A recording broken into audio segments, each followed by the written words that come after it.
episode, the discussion is on Homegoing by Yaa Gyasi. The novel traces many generations of people of Fante and British descent throughout their lives in captivity, slavery, colonization, and racism, amongst many other contexts and power structures.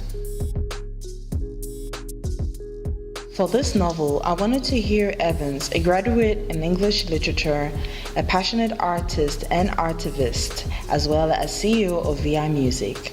We are at Brazil House, a historical site in Jamestown, Accra, where formerly enslaved people of African descent settled back from Bahia, Brazil in the 19th century. I actually want us to discuss about the idea of trauma, like starting with Accra. So she has very bad nightmares of a firewoman, and she's not able to sleep, etc. And then eventually she ends up turning her heart on fire and killing two of her daughters, scaring her son. And then the son actually grows up not knowing why, just having this narrative that his mom could have killed him, like his mom is the reason why he's scarred. And they come together and she tells him actually what happened, and she didn't even know what happened because she she had the symptoms of it, but she didn't know where it came from. Exactly. And so it's actually like going back and doing her own research that she finally got the information that the firewoman was actually her, like 6 generations, like her great-great-grandmother who set her place on fire, and then her twin daughters were separated, and that's where the story starts. So what do you think of this, the proposition of Yaa Gyasi in terms of what healing requires when it comes to these two characters? I think it's extremely necessary that you find out, that you go back, that you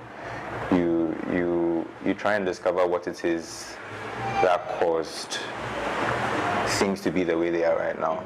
And I don't think that it's possible to heal without doing that.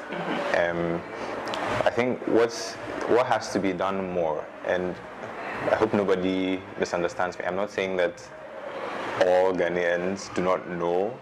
I'm just saying that if we look at Ghanaians in general, the idea of what the white man coming did, slavery, colonization, all of that, the idea of it, and then the effects that it has on us right now, the feeling of it, the intensity of it is not as felt across board as I think it should be.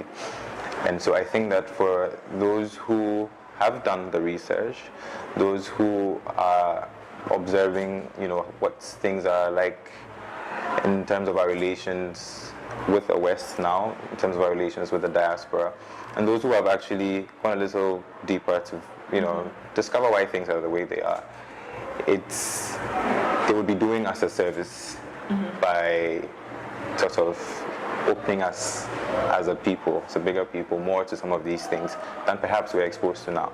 Even the way our history is taught doesn't necessarily give you that intensity of the feeling that I think that you should have about this history. And something like that has to be changed.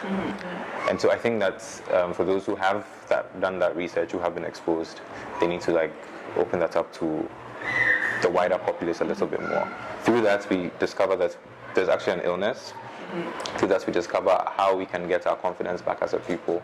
Through that, we discover how we can begin our relations with the West now, and with a healthy relationship, and a relationship of more balance, a relationship that does not hinge on inferiority and a feeling that we cannot have our say. That scene is also how can a healthy relationship take place between Africans and Africans from the diaspora, or black people from the diaspora. So that's Marjorie and Marcus coming together. So she is born in Ghana, moved to the US, so she has this kind of double heritage of knowing what it means to be black in the US, and then still having the heritage of her Ghanaian heritage. And she meets Marcus, who is African American, and they come back to Ghana. And what do you think of that coming together, or the way it's depicted between these two characters? So a lot of us distance ourselves from the effects of slavery and slavery for them, and we think that it's their issue. We didn't go through it. We didn't suffer all of this. They did the suffering. I don't need to feel your pain. It's your thing. And I think that has to stop. I think that thinking has to go.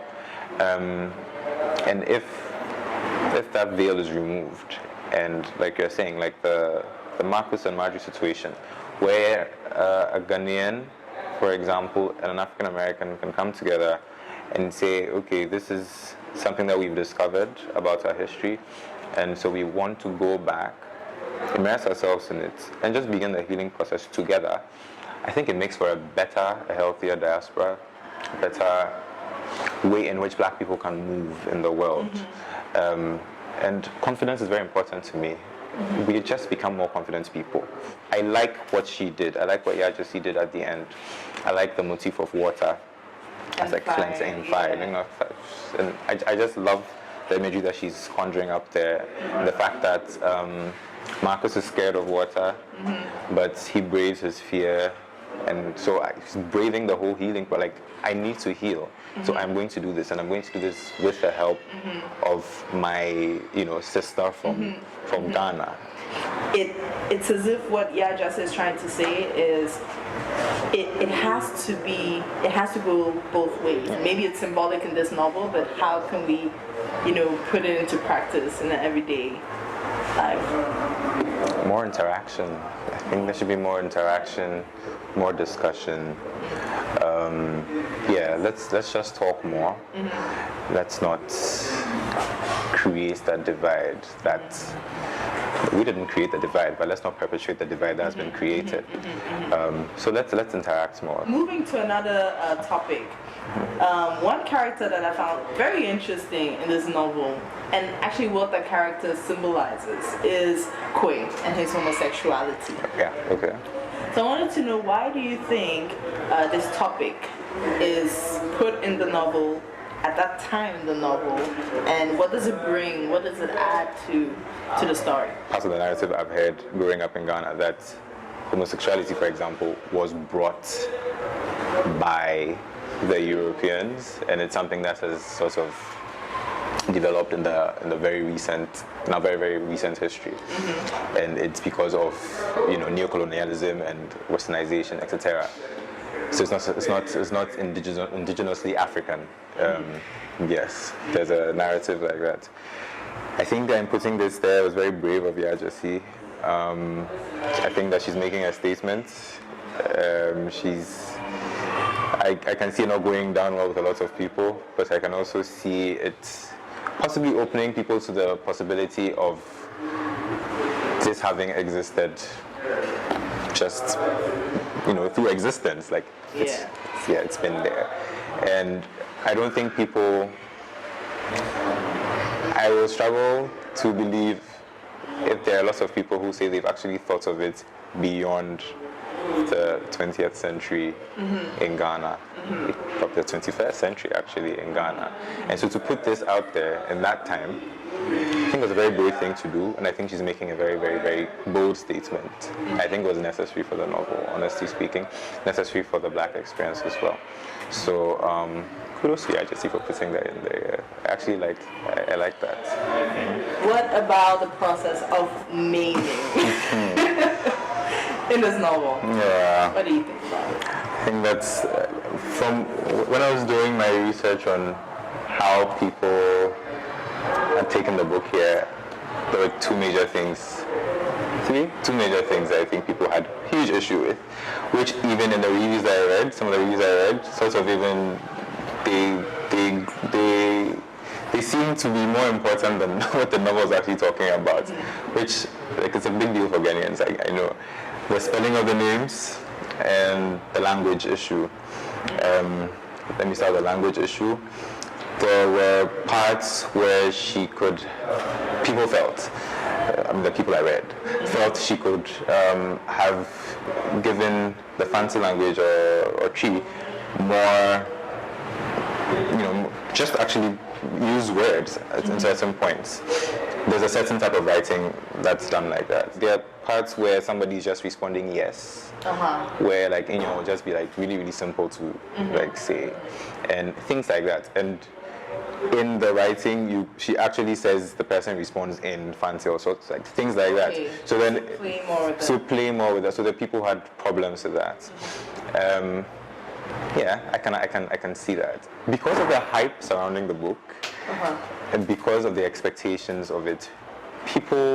I feel like people expected such a masterclass. Okay. But I won't say it's a little thing, but things like this, like they pricked them. Like to them, this was an opportunity Yaa Gyasi could have had to, do certain things. She didn't do them, and to certain people, that was an opportunity missed. Okay. What if she did? I don't know if she does, but what if she didn't speak or doesn't speak Fanti knowledge? So then that's part of the backlash that they feel like very simple research could have been done to find out. If you're actually writing and saying XYZ says this in Fanti, simply find out how this is said in Fanti if it's like a very, very short phrase. The person is just saying yes, for example. To them, it doesn't matter if you don't speak it. The same way you did the research to find out the things that you couldn't find, that you didn't know, just do the same research and for language. Okay. For the names, so first time I read it, I was like, what's happening here? Like, why does Ifya have 2 F's? Yeah. Why is Kobi spelled? For the first time I started reading, I read Kobi as Kob. And then, and then I keep going, I'm like, no, does she actually mean Kobi? So I got to the end of the book, her acknowledgement section, and she's acknowledging her brothers and her dad, and she spelled their names perfectly. I was very confused. So I'm a very particular person. I actually went online. I tried to look for stuff. I couldn't understand why this had happened, and then I came across a podcast that she had, and there she was explaining why she did that, and she said it was actually intentional.